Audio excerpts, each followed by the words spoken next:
You already know the internet is noisy. You also know that the algorithm isn't your friend. You know you're competing with the entire world for a sliver of someone's attention. So what did you do about it? You got busier. More posts, more platforms, more ads, more research on courses and templates. You added things to your plate because that's what everybody says you should do. Be everywhere, and someone at some point will buy. And it worked, sort of. Clients are coming in. Feels like progress. But then you looked at the numbers. Or you didn't because you were too busy working on the next post. But the clients that you got came the same way that they always came: a referral, a conversation, someone who already trusted you. But you've been treating activity like it's the same thing as strategy. And nobody told you that it wasn't because everyone around you was doing the exact same thing. Busy is not a strategy. My name is June, and this is Antiviral, a human approach to marketing. All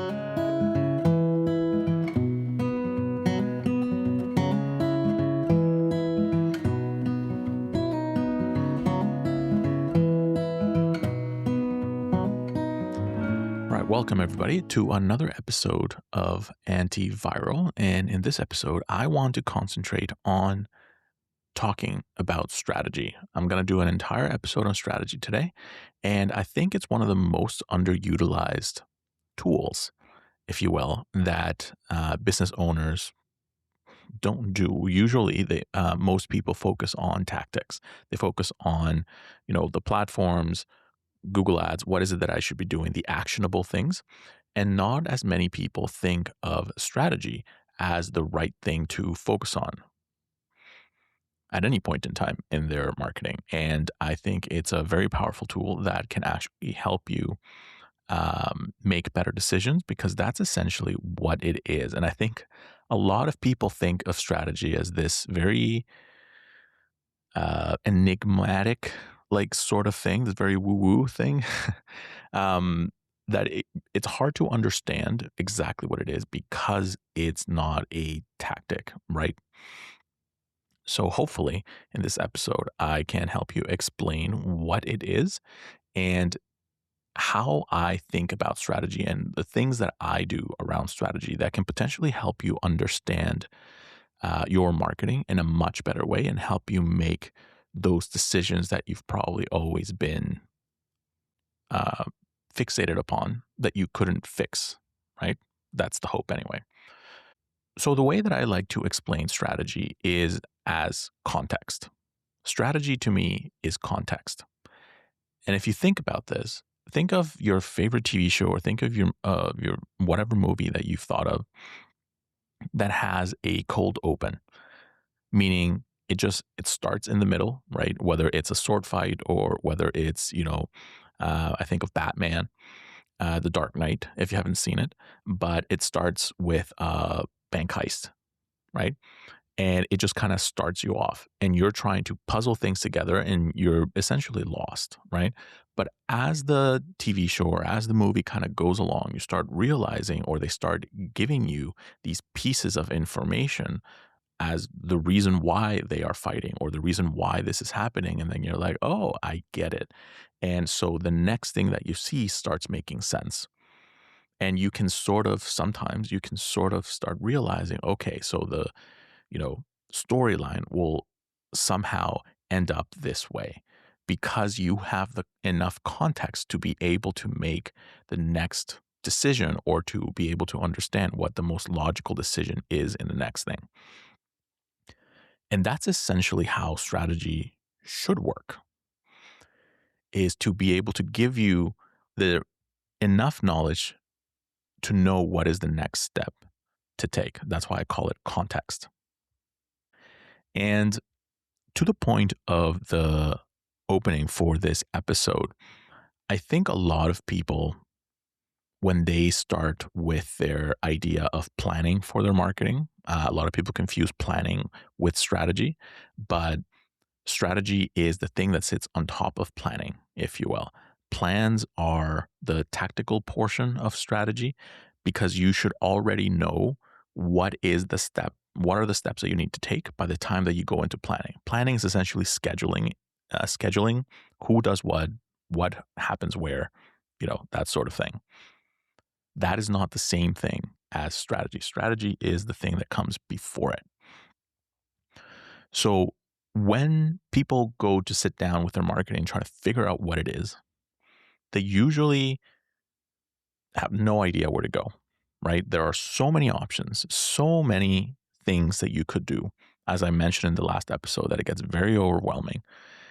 So many avenues and so many tools that you just start doing them all, right? And you get bogged down by the simple amount that there is just so much that you could do and so much to optimize in each and every one of them.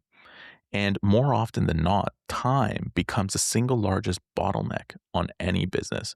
You only have so much time in a day, and you spend most of that time, or you try to spend most of your time working on your business, trying to make sales, trying to, put out the fires and whatever. And then you sit down to do your marketing and you realize that there is so much more that you have to do and you don't have the time. So you don't do it, right?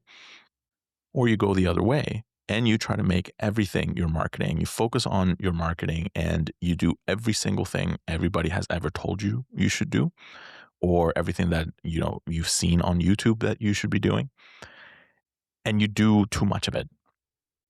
And there is a book from Cal Newport on slow productivity. That's what it's called. And in that book, he talks about that in the absence of clear indicators and what it means to be productive and valuable, how do you add value into something? Many people turn towards the industrial indicator of productivity, right? Because you have no idea what you should be doing. So you just go back to the baseline, to the average. And that industrial indicator is doing lots of stuff in a visible manner. So the fact that you are doing a lot of things naturally makes you feel better because it's like, oh, at least I'm doing something. At least I am moving something forward. I don't know if it's moving forward.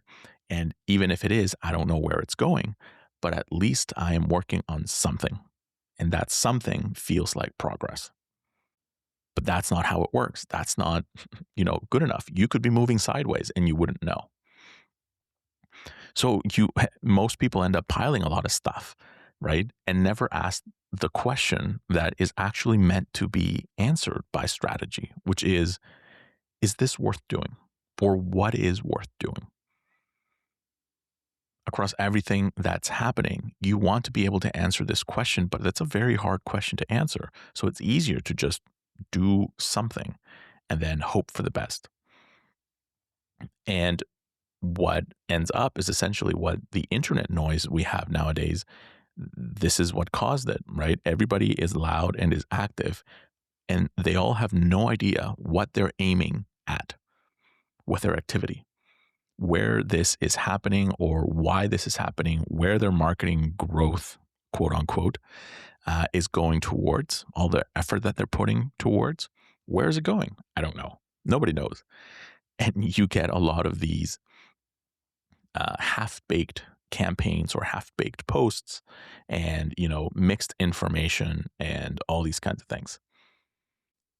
If you don't know where you are going, every road feels possible, right? And there's this quote. I don't know if it's a quote, but I've heard about it before that talks about how doing the wrong thing efficiently, essentially, is worse than doing the right thing badly. And I think that is very true. It's easy to just try and optimize, and it's easy to try to be as efficient as possible on the things that you are doing. But if those things aren't working, doing them better doesn't make any difference, right? But the main thing is, as soon as I talk about strategy, I think a lot of people immediately start thinking about, oh, okay, so, this person or this guy's going to help me try and come up and create a funnel for my business. And that is not quite what it is. And that is not quite how things work anymore, even though everybody still talks about the funnel. And let me tell you what I mean. So this idea, this concept of a funnel was actually created by this guy, this person called Elias St. Elmo Lewis in 1898. That is over 100 years ago. That concept worked really, really well for that time period, right? If you think about it, at that time, there was basically what, a newspaper, maybe there was like a radio station. I don't know exactly how far radio stations go, but the sales cycle, right, and the marketing of it was actually fairly simple, fairly linear, because there weren't as many choices as there are today in terms of technology. So there was only one thing you do. You advertised, and then you just, became a little bit better than your competition. All you had to do was be better than the guy next door, essentially, because you are in a town and that town is essentially isolated. If you were the one that it was bringing in the product that people needed, you were basically one of what, two, right? Like there wasn't that much competition. And that allowed you to zero in and just be like, okay, I just need to be better than the next guy, right? The next person. And if I do that, then it'll be fine. So this funnel idea of just coming in at the top, they don't know anything. You tell them this is what I sell, and then they come out and they become a customer. And that's it. That's how the funnel works, right? The problem is that that's not how the world works anymore. As I mentioned with technology, the world has started opening up.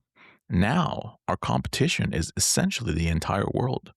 Every single possible solution to whatever problem you're trying to solve for someone is your competition. And not only is it your competition, but it's everything is asking for that audience's attention. So you're competing with everything for someone's attention at the possibility of them becoming possibly a customer if they care about you or they like you enough. Those are very slim odds if you think about it. That linear mentality of like, things come at the top and then end up at the bottom, that linear way doesn't really work anymore. And I like to explain this concept as a river that's flowing downstream, if you will. And that river is attention, right? Back in the day of the funnel, if you will, that river was fairly calm. It moved through from, point A to point B, and you could just scoop up with your funnel and just grab attention, and, you would get clients out of it because it was a slow moving river enough that you could just, get that attention, get that water. But with the evolution of technology, that river started flowing faster and faster and moving quicker. So it became a little bit more and more difficult. And you started getting more and more competition coming up to that attention river, if you will, to grab more and more people. So it became harder and harder. And the internet, which is essentially the culmination of everything, right, put an end to that river and then created a cliff. So essentially, the river became a waterfall at one end. And that waterfall is the internet, where just the attention and everything, the entire world is open for you to see. And there is so much going on, and it's flowing so fast, the amount of information and the amount of attention that is going through because there's so many people. And then you're now competing at the bottom of that waterfall, right? Against like however many businesses, millions and millions of businesses. And everybody is fighting for just one to be close enough to the waterfall to get some level of attention to then potentially make them into a customer. And that's kind of where the problem is right now. We're using I did the math, we're using a 126-year-old model design for a completely different world. That sort of idea doesn't work anymore. And there's been a lot of kind of debate, and a lot of people have agreed, if you will, over the years. People have tried to change the concept of the funnel and adapt it. Now there's like 5 different levels inside a funnel, or people like HubSpot have created like a circular funnel, if you want to, that's kind of what they call it. But I think what we need is not a better funnel. What we need, I think, is a completely different model altogether. Because, again, going back to just how people interact in the first place, especially nowadays, but conversations aren't linear. When you talk to someone in person, people meander in every single conversation. You never have the same conversation twice, right? Even if you have rehearsed and have that pitch ready for people to listen to, you always kind of, you know, turn and things happen and you start talking about something, you get down a rabbit hole, and then you kind of move yourself back into position to kind of do your pitch and all these kinds of things that are happening. People ask about, where did your kids go to school? Or it's like, oh, I just went, I don't know, what a rafting this this past weekend. And that's just how people interact, right? It's a non-linear way. And then by the end, if people like you enough, they end up buying from you anyway, right? This linear concept and this linear way of thinking doesn't particularly work. And the actual way of moving across and getting to know people and getting people to trust you doesn't have to be linear at all. And this non-linear pattern is the strategy that I like to do and this strategy that I like to create. And I call this model, if you will, I call it world building because it's not meant to be the same at all. Essentially, in a nutshell, you're building a world for people. And that world can have many different entry points and many different pieces of marketing, if you want to call it that, right? People can enter through Facebook, people can enter through your website, people can enter through the radio ad that you have created and essentially find you in different pages and your blogs, and they just kind of go and look around. And this is a very common knowledge, if you will, that when you go to someone's website and you look at your analytics, or you look at your website and you look at your analytics, people are clicking wherever they please. They never click in a very linear fashion. Even though your menu has home and then about and then, your services and then contact as an example, people never flow through the way that you want them to. They get to pick. They have the agency. They get to choose how they want to do it. And sometimes they go in places that you never would have thought of, but that's where they went to next. And then they kind of circle back. Same as a conversation. It's a very common thing. So the idea of creating this world is allowing people to actually explore the world that you have created in whatever which way feels best for them. And I like to think about it if you need a little bit more explanation, is to think about it like the choose your own adventure books. I don't know. I don't know if the people, if you that the people that are listening to this episode know what they are. Maybe that's a very outdated thing nowadays. I'm not sure. Maybe I'm dating myself. But anyways, those choose your own adventure books were really, really interesting. And again, the way that they worked is you started, there was page one, and then you started, and then you had a choice. And that choice led to another chapter further down the book, right, that had more choices and so on and so forth. And essentially, you got to choose your own story, your own adventure to kind of go through based on the decisions that you made. And that book, what was great about those books was that you had, as the reader, you had the agency. The book didn't pick for you. You did whatever you wanted. And then it's like, oh, that was unsatisfying for me as a finale or as an ending that I got to. So then I go and I read it again because I want to find the other ending or an ending that I like,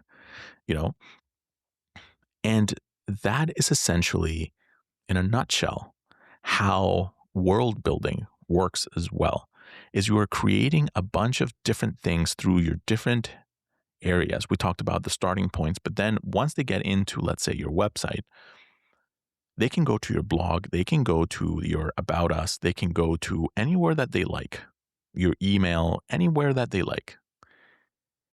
And no matter where they go to find information or to look for information to read through, eventually everything funnels down to choices. Do you want to go here or do you want to go over there? And those choices, all of them, no matter where they go, eventually converge to only one single path, even though it doesn't feel um, like it, right? But it all converges into one single path, which is eventually, inevitably, the sign up for more information, right? Or book a call or something that leads to that sale. And the reason why I call it world building is because if you start thinking about this, a lot of marketing nowadays, right, is operated under a silo. And I've mentioned this before, is, your ads are doing one thing, your website says another thing, your social media post saying another thing, and none of them are working together to do anything in particular. So when you think of the concept of the strategy of world building, you're essentially putting all of these channels, all of these platforms, your website, your post, everything put together in a way that feels like there's a logical next step for people to take. And no matter where they go and no matter where they end up, there are choices that people can make to go deeper, right? And those choices then eventually culminate. You're essentially building an ecosystem that crosses through many platforms, through many posts, through many pages, many ways of thinking, many ways of doing it. But like I said, they all converge into your contact form in some way, right? And all of it is centered around that journey that I've mentioned before, the idea of going through not knowing to knowing to liking to trusting to becoming a customer.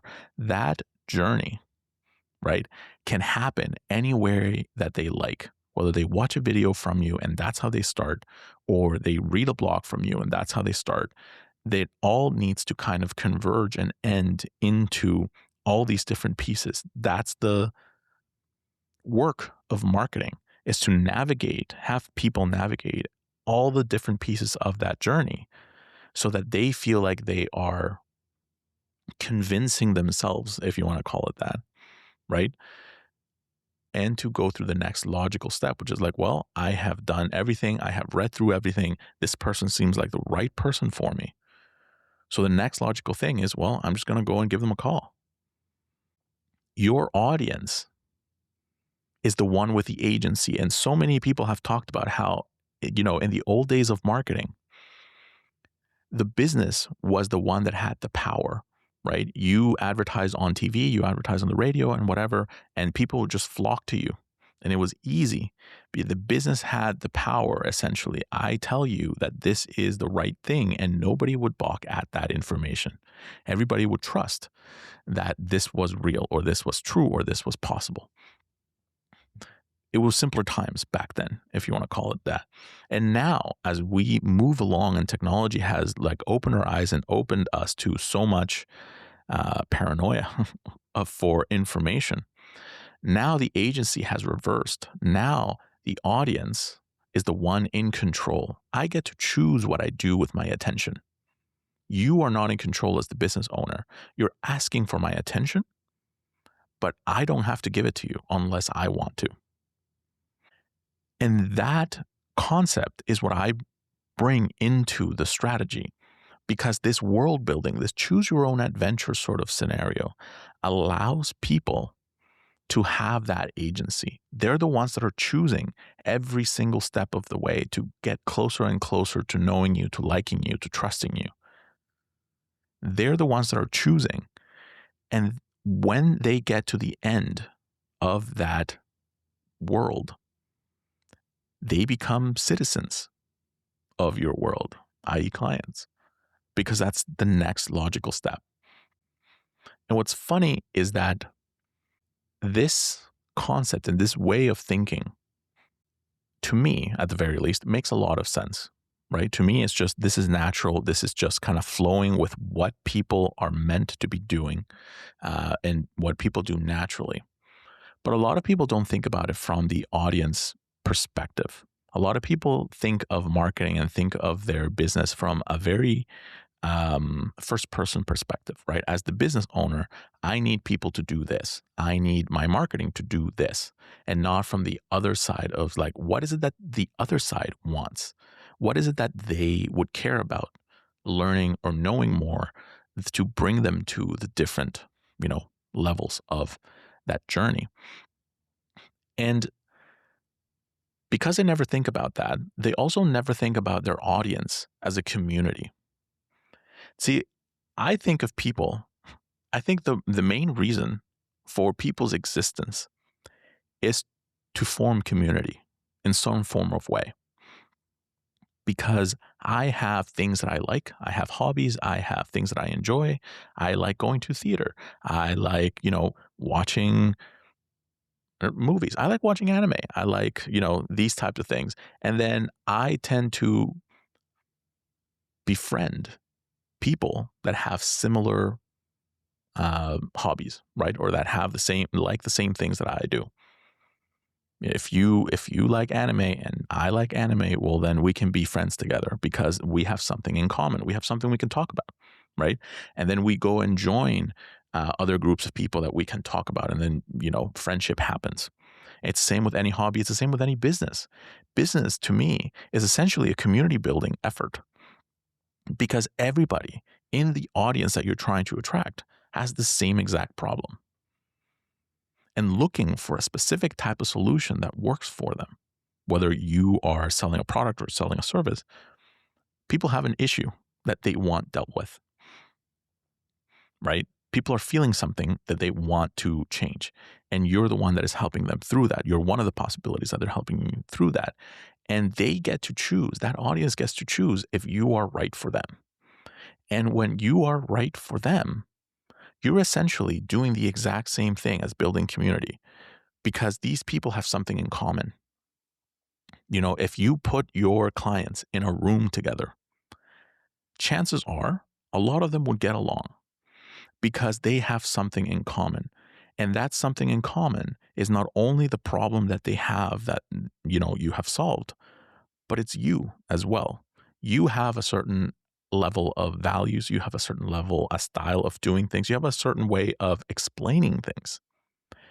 And the way that you do things is what people get attracted to. It's like, yeah, I like this person. There's like 10 other people that are trying to sell me something, but I like this one. And I can't tell you why, right?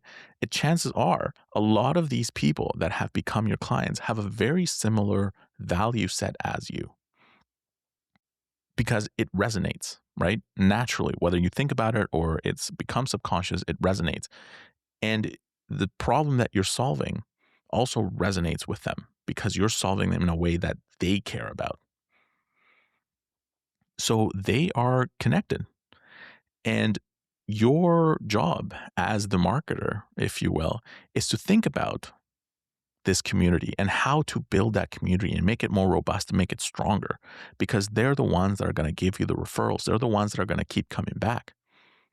And I think the big problem nowadays with marketing is that people tend to follow the templates, follow what influencer tells them, what AI can help you do, you know, but they're not creating anything that people want to interact with.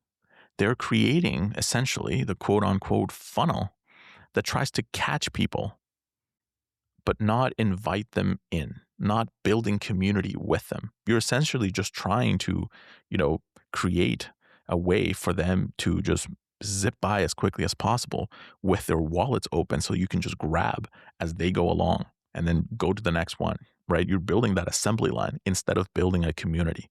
And when you think of building a community, things really start to change.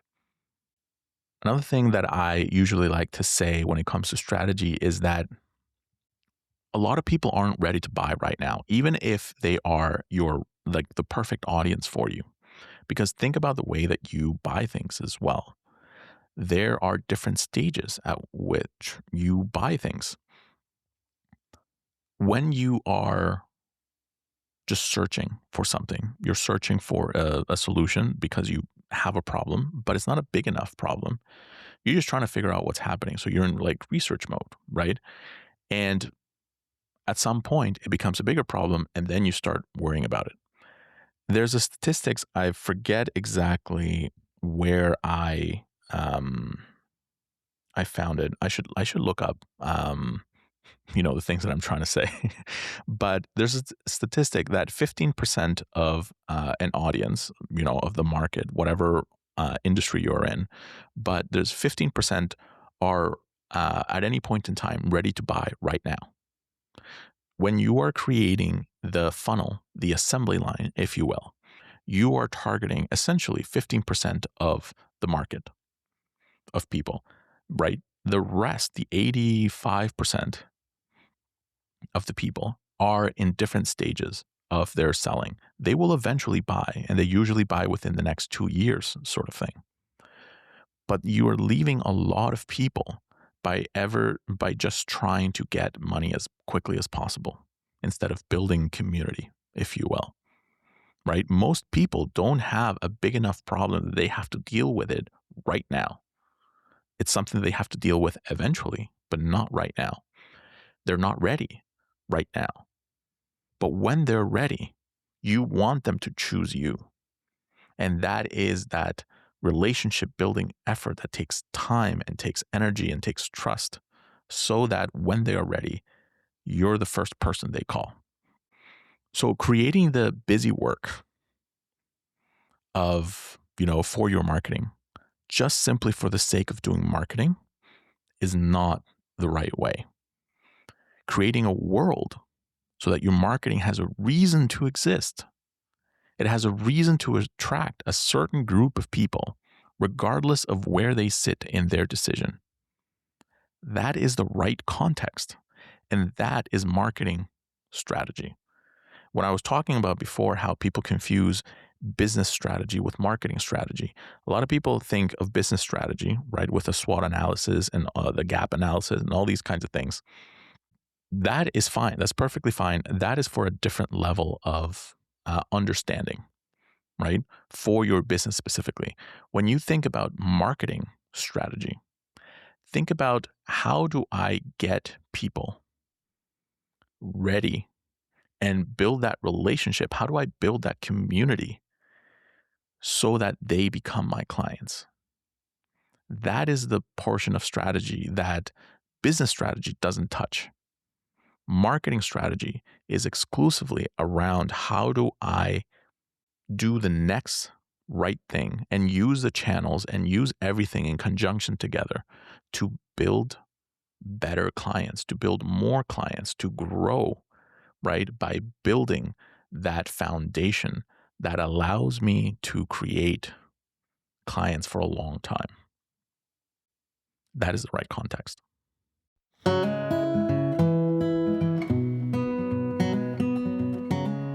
Thank you for listening to this episode of Antiviral. And if you have a little bit of time, I would really love it if you reviewed on Spotify or on Apple Podcasts, wherever you're listening from, to just leave a review. It really helps this episode, and it really helps the podcast grow. And if you have any issues or you have any questions that you want answered in a future episode, just go to my website and contact me, send me an email. I am happy to talk, and I'm happy to, build episodes around what people actually want to listen to. So thank you very much. Take care, and I'll see you in the next one.